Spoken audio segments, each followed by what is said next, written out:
What's going on, everybody? It's Matt with American 4WD. Hope you're having an awesome day. Today, I'm going to unveil to you American 4WD's latest and greatest, and that is Big Deborah.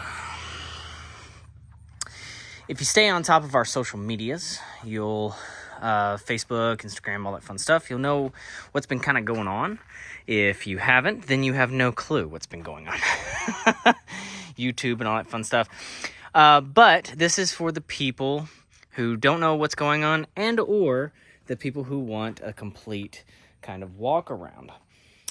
So today, Saturday, it's a nice day outside, and I gave it a hoe bath, so today was the day. So we'll start from the front, or maybe side, and then go from the front to back, and I'll kind of show you guys what's been going on. So what we have here is a 2006 Jeep TJ right-hand drive old male Jeep. So I was looking on Facebook Marketplace after selling the Comanche, and I was looking for a TJ, something with 2 doors but 4 seats. And this one popped up, and it was a good price, and went ahead and got it.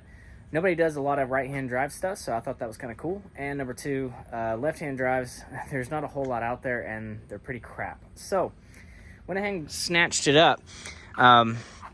So I'll show you in here that the steering wheel is on the, and I'll get my stuff out of the way. Yeah, the steering wheel is on the other side of the Jeep. So this was basically bone stock.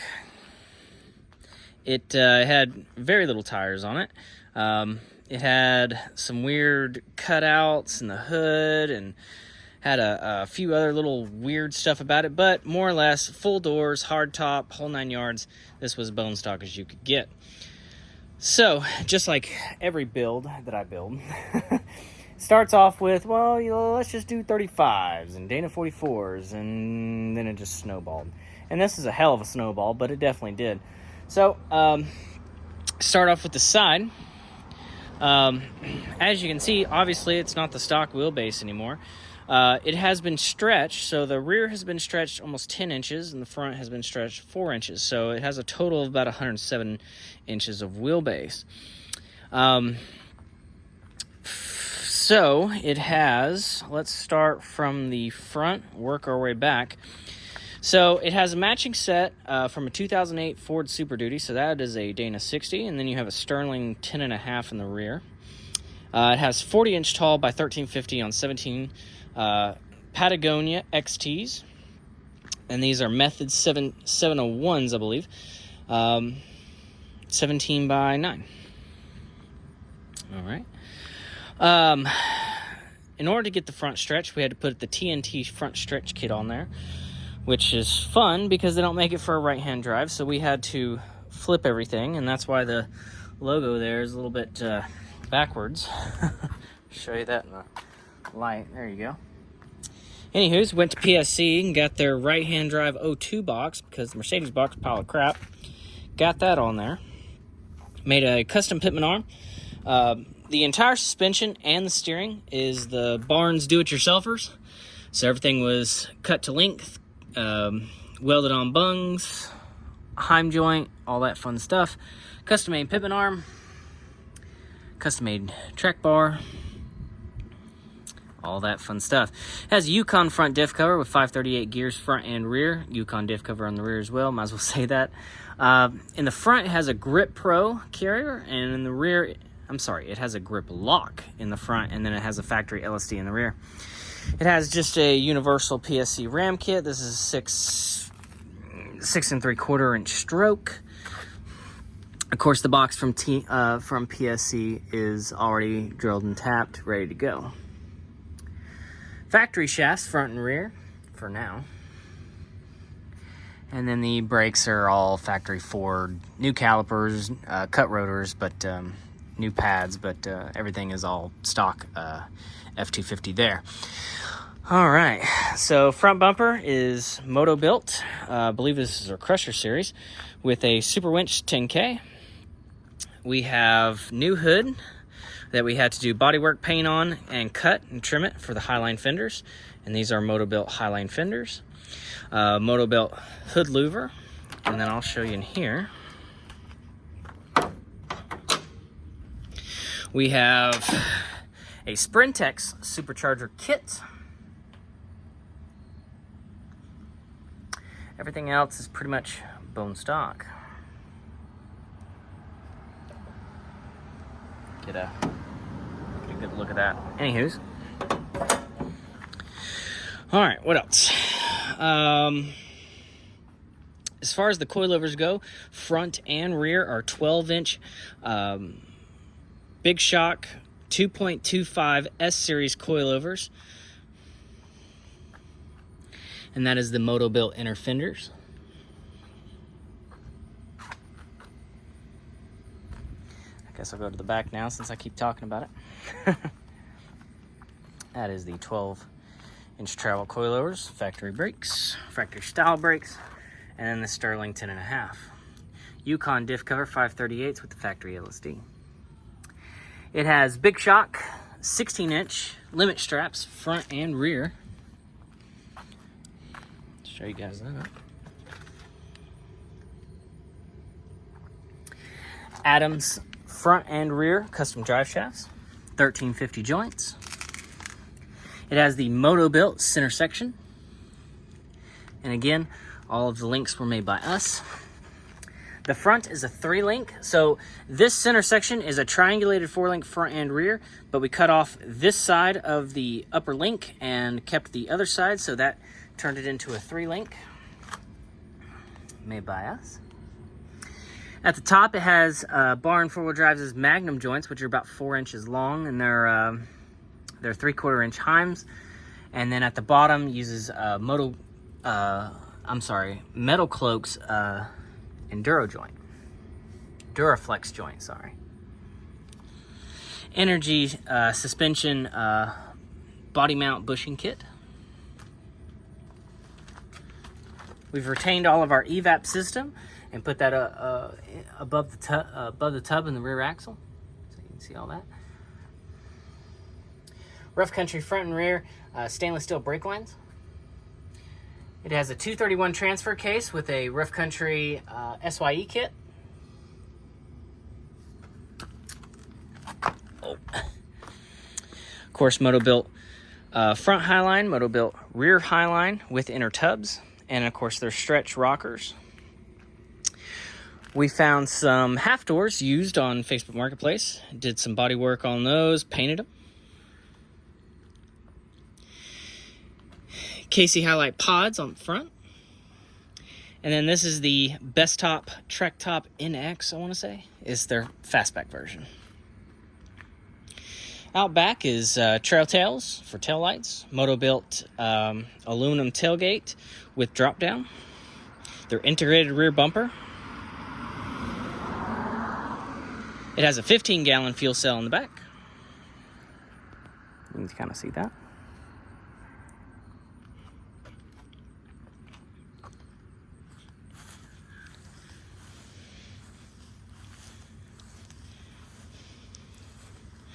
I'll let you guys see up underneath.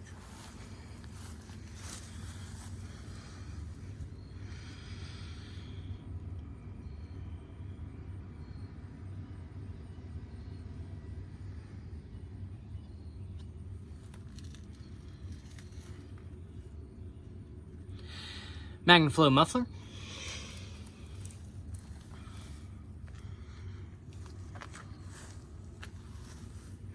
Has their tub armor and their cowl armor. Inside, which we're gonna stop that because that's annoying. We have a Smitty-Built sport cage. And we have Corbeau, and I want to say these are their Baja, either their RSs or JPs, I'm not sure. Black vinyl. And then we have a 36-inch Corbeau bench seat with Moto-Built inner fender tubs. You see that? Otherwise, in here, it's pretty much bone stock. We do still need to get a steering wheel, and we also need to get a harness bar, so that way we can attach our actual harnesses. The bottom seat belts are attached right now, but the top's not, so we're just waiting for that to come in, then we'll attach those, and then boom, harnesses are done. And of course, the steering wheel.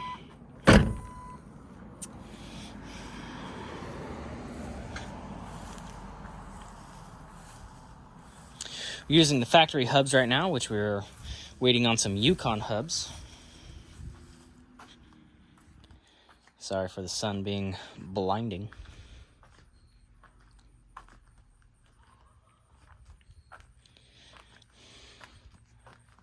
And we named it Big Deborah.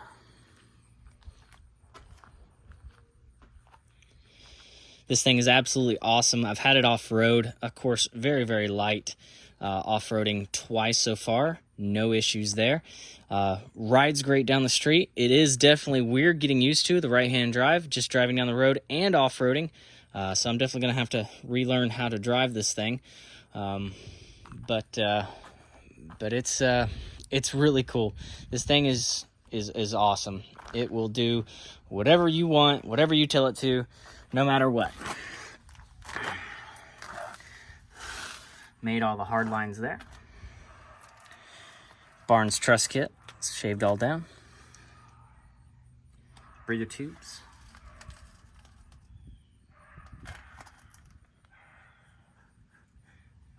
There we go.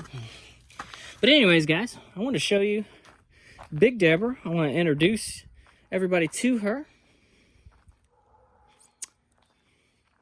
But yeah, basically back 2 years ago, before I built the Comanche, we were wheeling every weekend. We were having a good time, and we didn't have show vehicles. We went out and either did the easy trails or hard trails. It didn't matter. The problem was when I built the Comanche, even though I loved that vehicle's awesome, and the big V8 and everything, it was a show vehicle. So trying to take that out every weekend, trying to deal with all the little gremlins, messing it up, it wasn't right. It wasn't for me. Plus it was a 2-seater. I couldn't put the kids in the back, which I have 2 now, so that's a thing. But